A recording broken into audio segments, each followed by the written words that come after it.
जी हाँ, जिंदगी की असली उड़ान अभी बाकी है, हमारे हौसलों का इम्तिहान अभी बाकी है। जिंदगी की असली उड़ान अभी बाकी है, हमारे हौसलों का इम्तिहान अभी बाकी है। अभी तो मापी है मुट्ठी भर जमी दोस्तों, अभी तो सारा आसमान बाकी है, अभी तो सारा आसमान बाकी है। जी हाँ, ग्राम पंचायत राज अजबी नगर से कर्मठ योग ईमानदार एवं शिक्षित सरपंच पद प्रत्याशी धुरेंद्र पांडे जी के तरफ से समस्त जनता जनार्दन, बड़े बुजुर्ग, युवा साथियों को हार्दिक अभिनंदन एवं स्वागत है। 25 साल पर आइल चुनाव, सुनब की जरूरी बदलाव। एक ध्यान दी, 25 साल पर आइल चुनाव, सुनब की जरूरी बदलाव। सुन चाचा या चाची न भूलई हो, तू अपना धुरेंद्र पांडे के चाचा सरपंच बनई हो। तू अपना धुरेंद्र पांडे के काका सरपंच बनई हो। हाँ तो चाचा ना भूले के बा ना भूलाए के बा, ये चाचा ये चाची ये काका ना भूले के बा ना भूलाए के बा। जे भूलता ओहू के बताओ के बा, कैसे कि अपना ग्राम पंचायत राज अजबी नगर से सबसे सुयोग ईमानदार एवं शिक्षित सरपंच पद प्रत्याशी धुरेंद्र पांडे जी के हाथ के मजबूत करे के बा और अपने ग्राम पंचायत राज अजबी नगर में न्याय के गंगा बहावे के बा।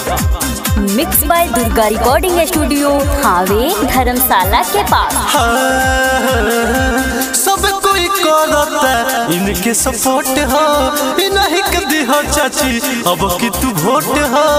ध्यान दिया चाची, हाँ सब कोई करता इनके सपोर्ट हो, इन्हीं के दिहो चाची अब कि तू वोट हो। और केहू के झसा में नहीं हो, तू अपना धुरेंद्र पांडे के चाचा सरपंच बनई हो। तू अपना धुरेंद्र बाबा के काकी सरपंच बनई हो।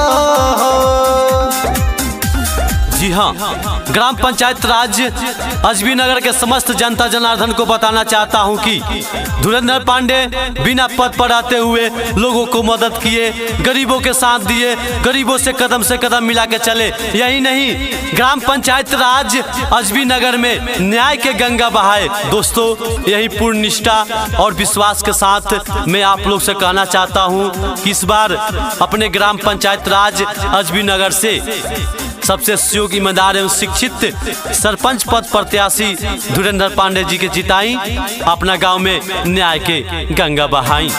ये चाचा ध्यान दी, योग हमें नेके प्रत्याशी सबका हो दिलावा में बाबी सवासी। चाचा तनी ध्यान दो, हाँ करमस योग हमें नेके प्रत्याशी सबका हो दिलावा में बाबी सवासी। जे भूलता बे उनके बतई हो,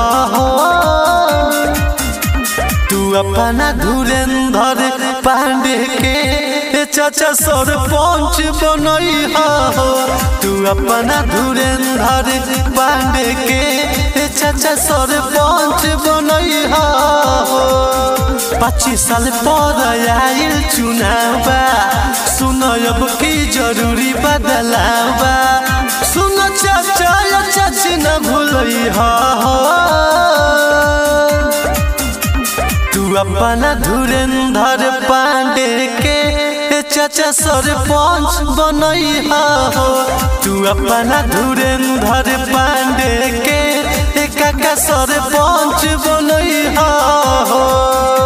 किसी भी प्रकार के प्रचार बनाने के लिए संपर्क करें मोबाइल नंबर 9525437783।